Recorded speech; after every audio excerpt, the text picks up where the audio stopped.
পৃথিবীতে চারটা আসমানি কিতাব সবচাইতে সেরা।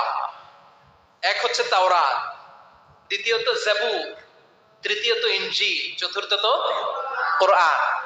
তাওরাত আল্লাহ নাজিল করেছেন সাইয়েদনা মুসা আলাইহিস সালামের উপর, জাবুর নাজিল করেছেন দাউদ আলাইহিস সালামের উপর, ইনজিল নাজিল করেছেন ঈসা আলাইহিস সালামের উপর, আর বিশ্বনবীর উপর নাজিল করেছেন কোরআন। ঠিক কিনা? এই তাওরাতকে রব্বুল আলামিন স্বয়ং নিজ হাতে লিখে কাঠের ফলকের মধ্যে, তক্তার মধ্যে লিখে সাইয়েদনা মুসা আলাইহিস সালামকে দিয়েছে। সুবহানাল্লাহ। এটাকে আরবিতে বলে আলওয়াহ। লাউহের প্লুরাল হচ্ছে আলওয়াহ। কাঠের তক্তার মধ্যে আল্লাহ নিজে তাওরাত লিখেছেন। কিসের মধ্যে লিখছেন? কথা বলেন, শুনতেছেন? মনোযোগ আছে? কাঠের তক্তার মধ্যে তাওরাত লিখলেন, লিখে মুসা আলাইহিস সালামকে বললেন, মুসা ফিহি বুরহান, ফিহি হুদা, ফিহি হিদায়া। এই হচ্ছে তাওরাত কিতাব, আমি নিজ হাতে লিখে দিয়েছি। এর মধ্যে হেদায়েত আছে, এর মধ্যে বরকত আছে, এর মধ্যে বুরহান আছে, দলিল আছে। যাও এই কাঠের তক্তার মধ্যে লেখা তাওরাত কিতাবকে নিয়ে যাও, বনি ইসরাইলের কাছে এই তাওরাত কিতাবের দাওয়াত দাও।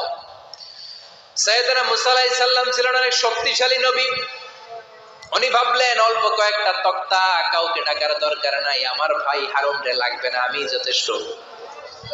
আমার ভাই হারুন রে কষ্ট করে পাহাড়ের উপরে টেনে আনার দরকার নাই, 3-4টা তক্তা আমি নিজেই নিতে পারবো।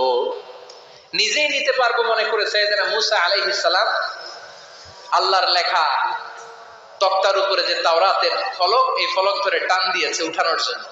আল্লাহ যেহেতু কিতাব দিয়েছে নিয়ে যায়, কিন্তু কি আজীব তামাশা, তক্তা ধরে কাঁধে তুলবে তো দূরের কথা, নাড়াতেই পারে না। সুবহানাল্লাহ, আসতে বলেন, নাড়াতেই পারে না। ওনার এত শক্তি, উনি এক থাপ্পড় মেরে ফেরাউনের বাবুর্চিকে ওই জায়গার মধ্যে দুনিয়া থেকে বিদায় করেছিলেন। এক ধাক্কা মারলে 10 জন 10 হাত দূরে যেয়ে পড়তো। উনি রেগে গেলে ওনার মাথার চুলগুলো টুপি আর পাগড়ি ভেদ করে উপরের দিকে এরকম খাড়া হয়ে দাঁড়িয়ে যেত। স্বয়ং মালাকুল মাউতকে থাপ্পড় মেরে চোখ কানা করে দিয়েছিলেন। এর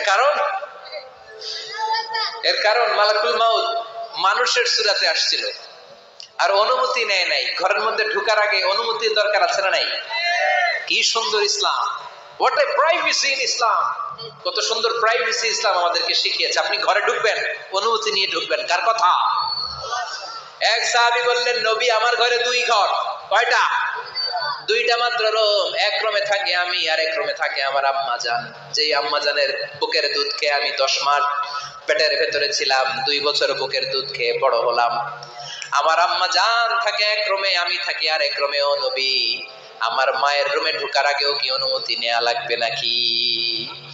বিশ্বনবী বললেন, ও সাহাবা, আতুহিব্বু আন তারাহা উরিয়ানা, do you like to see your mother naked? তুমি কি তোমার মাকে নেকেড দেখতে চাও? তুমি কি তোমার মাকে উলঙ্গ দেখতে চাও? সাহাবী বললেন, কাল্লা, কখনোই না। বিশ্বনবী বললেন, ইদান তাস্তাদিন, তোমার মাকে যদি উলঙ্গ দেখতে না চাও তাহলে অবশ্যই অবশ্যই অবশ্যই তোমার মায়ের ঘরে ঢোকার আগে অনুমতি নিয়ে ঢুকবা। সুবহানাল্লাহ। মায়ের ঘরে ঢোকার আগে অনুমতি নিতে হবে। তাহলে ভাইয়ের ঘরে, বোনের ঘরে, ভাবির ঘরে ঢুকাই যাবে না। ভাবির ঘরে ঢোকা যাবে? কারো ঘরে ঢোকার আগে অনুমতি নিতে হবে। এটাকে বলে প্রাইভেসি। ইসলামী প্রাইভেসিকে গুরুত্ব দেয়। কারণ আপনি হয়তো এমন একটা সময় চলে যাবেন ঘরের ভিতরে আপনার আম্মা ওই সময় হয়তো হালকা পোশাক পরে, সিম্পল কোনো কাপড় পরে শুয়ে আছে, ঠিক কিনা? ওই পোশাকে সে আপনার সামনে আসতে চায় না। আপনি যখন নক করবেন, আপনি যখন সালাম দিবেন, পারমিশন চাইবেন, সে হয়তো ওনাকে ঢেকে চাদর পরে সুন্দর করে জামাটা পরে তারপরে আপনার সামনে আসবে। চিল্লায় বলেন, ঠিক কিনা? এজন্য অনুমতি নিয়ে ঢোকা ফরজ। কারো ঘরে যখন যাবেন আগে সালাম দিবেন, 3 বার সালাম দিবেন। 3 বার সালাম দেওয়ার পরে যদি উত্তর না পাওয়া যায় চলে যাবেন। কার কথা? মানতে রাজি আছেন তো? এগুলো মানি না, এই জন্যই ঘরে অশান্তি, ফ্যামিলিতে অশান্তি। চোখের হেফাজত নাই, নজরের হেফাজত নাই। এই নজরের লাগাম যদি টেনে ধরতে পারেন, ফ্যামিলির 50% সমস্যা এমনিই চলে যাবে। চিল্লায় কর, ঠিক কিনা? সাইয়েদনা মুসা আলাইহিস সালামের কাছে মালাকুল মাউত, মৃত্যুর ফেরেশতা, মানুষের সূরাতে এসেছিল, অনুমতি নেয় নাই, হুট করে ঘরে ঢুকছে। ঢুইকা কয় আনা মালাকুল মাউত, আমি মৃত্যুর ফেরেশতা, জিতু আন আকবাদা রূহাক, আপনার রূহ কবজ করতে আসছি। মুসা আলাইহিস সালাম দেখতেছে একজন সলিমুদ্দি। মুসা নবী দেখে কি আর সলিমুদ্দি কয় কি আমি মালাকুল মাউত। ভেজাল আছে না নাই? সাইয়েদনা মুসা আলাইহিস সালাম দেখেন দিব্যি সাধারণ মানুষ, আর সে বলে আমি তোমার রূহ কবজ করতে এসেছি। মুসা আলাইহিস সালাম রেগে গেলেন, অনেক মেজাজ ওয়ালা নবী ছিলেন, রাগের চোটে এক থাপ্পড় দিলেন। থাপ্পড় খেয়ে মালাকুল মাউতের এক চোখ নাই। বুখারীর বর্ণনা, ফাসাক্কাহু ফাফাকু আইনা, থাপ্পড় মারলেন চোখ শেষ। মালাকুল মাউত বাঁচার জন্য দিলেন দৌড়, এক দৌড়ে আল্লাহর আদেশে আল্লাহর আরশে চলে গেলেন। যে বলে মাবুদ এমন নবীর কাছে পাঠিয়েছেন, আরসালতানি ইলা আবদিন লা ইউরিদুল মাউত, এমন বান্দার কাছে পাঠিয়েছে ওই বান্দা মরতে চায় না, খালি মারতে চায়। কি করতে চায়? মরতে চায় না, মারতে চায়। দেখেন কি করছে আল্লাহ বললেন, ও মালাকুল মাউত ভুল করছো, সালাম দাও নাই, অনুমতি নাও নাই, মানুষের সূরাতে গেছো, আর নবীও সাধারণ নবী না, মেজাজ ওয়ালা নবী, ঠিক কি না? চিন্তা করে লাভ নাই, আমি কথা বলবো। সাইয়েদনা মুসাকে আল্লাহ ডেকে বললেন, ও মুসা তুমি নাকি মরতে চাও না, খালি মারতে চাও। সাইয়েদনা মুসা বলেন, না মাবুদ আমি তো চিনি নাই, এটা যে মালাকুল মাউত আমি তো চিনি নাই, চিনলে তো তার গায়ে আমি হাত তোলার সাহস করতাম না। আল্লাহ বললেন, ও মুসা যাও, দাইয়াদাকা আলা মাতনি সাউর, ওই যে একটা গাভী দেখা যায়, ষাঁড় দেখা যায়, ওই গরুর পিঠের উপরে তোমার ডান হাতটা রেখে দাও। সাইয়েদনা মুসা আলাইহিস সালাম গরুর পিঠের উপরে ডান হাত রাখলেন।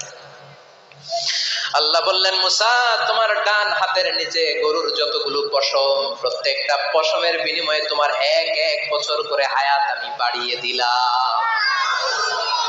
মরতে যখন চাও না, মারতে যখন চাও, আরো কয়েক বছর মারো, হায়াত আমি বাড়িয়ে দিলাম। মুসা আলাইহিস সালাম বললেন, আল্লাহ সুম্মা মাযা, এই হাতের নিচে গরুর যত পশম তত আমার হায়াত বেড়ে যাবে। ধরলাম হাতের নিচে 2000 পশম, 2000 বছর হায়াত বাড়িয়ে দিলেন, কিন্তু সুম্মা মাযা 2000 বছর পরে কি হবে আগে ওইটা কর। ওই ঝামেলাটা ভাঙের আগে আল্লাহ বললেন, মুসা সুম্মাল মাউত, তারপরে তো তোমাকে মরতেই হবে, এই পৃথিবীতে আসলেই মরতে হয়। কুল্লু নাফসিন যায়িকাতুল মাউত, এই পৃথিবীতে যারা একবার আসবে তাদেরকেই মরতে হবে, ঠিক কি না? সাইয়েদনা মুসা আলাইহিস সালাম বললেন, ফালআনা, তাহলে আর দেরির দরকার নাই, এখনই আমাকে নিতে বলেন। সুবহানাল্লাহ। মালাকুল মাউত এসে মুসা আলাইহিস সালামের রূহ কবজ করে ফেললেন। এই মুসা আলাইহিস সালামের সাথে সরাসরি আল্লাহর কথা হতো এই তুর পাহাড়ের উপর, আর এই তুর পাহাড়ের নামে কসম কেটেছে কে? ওয়া তুরি সিনিন। আল্লাহ বললেন, তিন আর জাইতুনের কসম মানে ফিলিস্তিনের কসম। ওয়া তুরি সিনিন, তুর পাহাড়ের কসম, যেই তুর পাহাড়ের উপরে আমি তাওরাত কিতাব নাজিল করেছি। তাওরাত কিতাবটাকে কাঠের ফলকের মধ্যে লিখে বললেন, মুসা নিয়ে যাও। মুসা আলাইহিস সালাম নিতে পারে না, মনে আছে?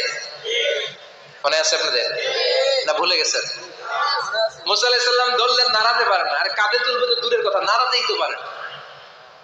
এত শক্তিশালী নবী। তাওরাতের যে আলওয়াহুত তাওরাত, তাওরাতের ফলক, এই বাণীগুলো নিয়ে বাণীবাহকের কাজ করবে, বার্তাবাহকের কাজ করবে, বনি ইসরাইলের কাছে এই পয়গাম পৌঁছে দিবে, কিন্তু তুলতেই তো পারে না। আল্লাহর ডেকে বলে, আল্লাহ পারি না। আল্লাহ বললেন, ট্রাই করো, ট্রাই এগেইন, আবার চেষ্টা করো, দেখো না পারো কিনা। হাউইল। সাইয়েদনা মুসা আলাইহিস সালাম ভাবলেন, এই দিক দিয়ে পারি না, ওই দিক দিয়ে ধরলে মনে হয় পারবো। এবার তক্তার ওই পাশ দিয়ে নাড়াচাড়া শুরু করছে, ওই দিক দিয়েও পারে না। এবার ভাবলেন, এক কাজ করি, মাঝখান দিয়ে দেখি নাড়াতে পারি কিনা। সাইয়েদনা মুসা আলাইহিস সালাম কাঠের তক্তাগুলোর মাঝখান দিয়ে ধরলেন, টান দিলেন, কিন্তু তক্তা নড়ে, নাড়ানোই যায় না, কাঁধে তুলবে তো দূরের কথা। সাইয়েদনা মুসা আলাইহিস সালাম অপরাধ হয়ে আল্লাহর ডেকে বললেন, ও মাবুদ পারি না। আল্লাহ আসলে চাপছে মুসা যেন বলে পারি না। মুসা পারে না এটা শুনতে আল্লাহর বড় মনে চায়। সুবহানাল্লাহ কইবেন না? কারণ সব জায়গায় উনি পারে আর মারে। আজকে সাইয়েদনা মুসা আলাইহিস সালামের কণ্ঠে আল্লাহ শুনতে চায়, আল্লাহ আমি অপারগ, আমি পারি না। সাইয়েদনা মুসা আলাইহিস সালাম বলে, আল্লাহ সাইয়েদনা জিব্রাইলকে যদি বলেন আমারে যদি একটু সাহায্য করে আমার কাঁধে তুলে দিলে আমি নিয়ে বাড়িতে যাব। সাইয়েদনা জিব্রাইলকে একটু বলেন। আল্লাহ বললেন যাও জিব্রাইল, হেল্প আউট মুসা, মুসা আলাইহিস সালামকে সাহায্য কর। এবার সাইয়েদনা মুসা আলাইহিস সালাম ধরলেন এইদিকে, সাইয়েদনা জিব্রাইল ধরলেন এইদিকে। দুইজন মিলে তাওরাত লেখা কাঠের তক্তাগুলো উঠাতে চাইলেন, কিন্তু কি আজীব তামাশা, সাইয়েদনা জিব্রাইলও পারে না। সাইয়েদনা মুসা আলাইহিস সালাম বললেন, ও ভাই জিব্রাইল চলো জায়গা চেঞ্জ করি, তুমি এদিক দিয়ে ধরো। আমি ওই দিকে ধরি, আবার জোরসে টান মারো। দেশগামে কয় না জোরসে টান,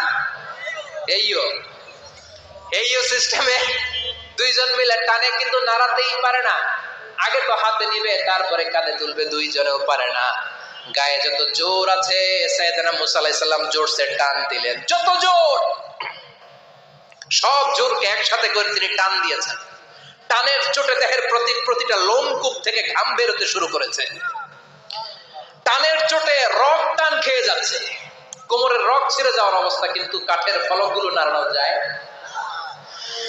সাইয়েদনা মুসা আলাইহিস সালাম বললেন, আল্লাহ জিব্রাইলও পারে না। জিব্রাইলের সাথে হাজার হাজার সহকারী ফেরেশতা, তাদেরকে একটু বলেন হেল্প করার জন্য। সুবহানাল্লাহ পড়েন। হাজার হাজার ফেরেশতা তুর পাহাড়ের উপর সবাই মিলে জোরে জোরে টান দেয়, জোরে জোরে টান দেয়। সবাই মিলে চেষ্টা করে তাওরাত লেখা ফলক এক প্রান্ত থেকে আরেক প্রান্ত কোন জায়গা দিয়ে ধরে 1 ইঞ্চি নাড়াতে পারে না। এই অবস্থা দেখে আল্লাহ বললেন, ঘটনা কি? আল্লাহ পারি না। সাইয়েদনা মুসা আলাইহিস সালাম কি বলে? আল্লাহ পারি না। আল্লাহ বললেন, মুসা এই ফলকগুলোর এত ওজন নয়, কাঠের এই তক্তাগুলোর এত ওজন নয়, কিন্তু এই কাঠের তক্তার মধ্যে যে বাণীগুলো লেখা হয়েছে বাণীগুলো কার? এটা আমার বাণী, আমার কথা। এই জিনিসটা বোঝানোর জন্য আমি এটার ওজনকে ভারী করে দিয়েছি। এবার জিব্রাইলের সহকারী ফেরেশতা লাগবে না, জিব্রাইলের সহযোগিতা লাগবে না, তোমার গায়ে আমি যেই জোর দিয়েছি টান দিয়ে দেখো সবগুলারে কাঁধে তুলে নিতে পারবা। সাইয়েদনা মুসা আলাইহিস সালাম এবার বিসমিল্লাহ বলে সবগুলো তাওরাত লেখা কাঠের তক্তাগুলো কাঁধে নিয়ে এক দৌড়ে বাড়িছে। আল্লাহু আকবার।